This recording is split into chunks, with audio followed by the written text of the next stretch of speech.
Welcome everyone into today's video. So from today onwards I am starting a playlist where I will cover all of the miniature games which is played by the Mikhail Tal. And the miniature games which will end up less than 25 moves I will just cover. So this game is played between Ratmir Kholmov versus Mikhail Tal. And this game played in the year 1949 in one of the simultaneous exhibition. So Ratmir was white and he starts with a move pawn c4.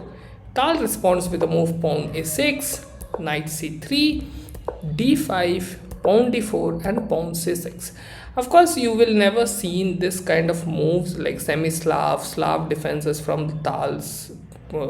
And he usually plays a King's Indian or the Benoni, but in the simultaneous exhibition usually you have to play the n number of games and the times is very less to calculate. So the players usually they prefer for the solid positions, for comfortable positions, so that later on they can play. And of course they are very good in the opening preparations, so they knows that in the opening maybe they will outplay any of the player.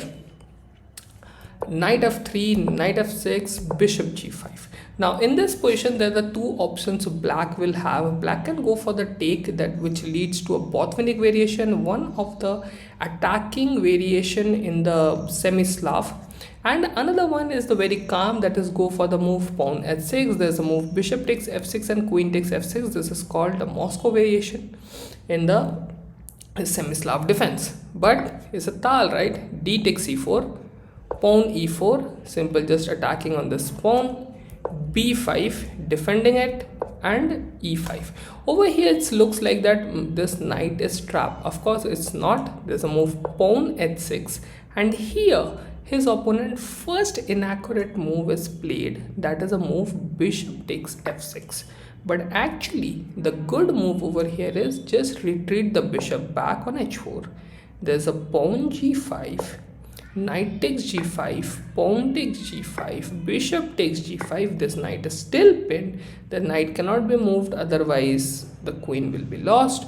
And there is a bishop e7, bishop takes f6, pawn, bishop takes f6, pawn takes f6, queen takes f6, and that's how the game goes on. Over here there are the two top moves. One is the move pawn g3 and another one is a pawn a4. Now if white immediately plays a move pawn a4, then there is a move comes, that is rook h4, which is attacking over here. So that is the reason first insert the g3 is good, which keep an eye over here like this one, and there's a bishop b7 and the game goes on. But his opponent played the move bishop takes f6 and Tal goes for the move g takes f6. Now the question is like, hey, what you want to do? You wanted to take, or shall I go for, I will take the later on. So his opponent's like, no, I will. Here bishop b4. Now once again you will say it's an inaccurate move, right? The best move is you can go for the capture or maybe the move bishop b7. Again, they are very good in the opening preparation, so they knows which are the inaccurate moves I am playing. And let's just see like how my opponent will respond on these things. So he just played the move bishop e2, normal development move. He just wanted to castle, queen f6, there's a castling, bishop takes c3, pawn takes c3, and knight d7. Of course, rather than the capture this one, he has to play directly on the move to stop this move, but okay, no issues. Pawn a4, bishop b7. Now here his opponent made the first blunder, that is a move knight e5. Over here I believe knight d2 is good one. Knight d2, the idea is the knight is jumping over here on e2, and as well as after the move knight d2 there's a bishop f3 which will keeps things pinned. But knight e5 he comes and he sacrifices a pawn to a Tal, like knight takes e5, d takes e5, queen takes e5 and bishop f3. Now the threat is that a pawn takes, and of course the black cannot go for the move pawn takes because of the bishop takes b7, so that is a threat. But Tal is like, no problem, rook d8 attacking on the queen, Now the queen has to move away, so queen c2 he made, and now there's a rook d3 he plays. Obviously over here the player should go for the move like rook f1 attacking on this queen, and let's see the where the queen will goes, and that's how. But that's what I told you, right? They just give the opportunity to see that where the player can commit a mistake, and here finally his opponent fall into the Tal's trap, you can see. And you can pause over here the video, find out the good move what Tal played over here. Of course it's a Tal's move. Rook takes f3.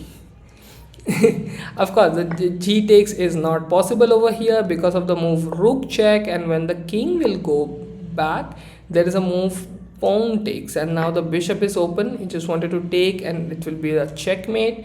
Then the queen d1 to protect this f3 pawn, and now the queen f4, the double attack on this one, and there's nothing to go like queen d7. Here the computer will say there's a crazy lines like check and sacrifice all of the rooks, but it just a delay of the checkmate, but there is no solution of it.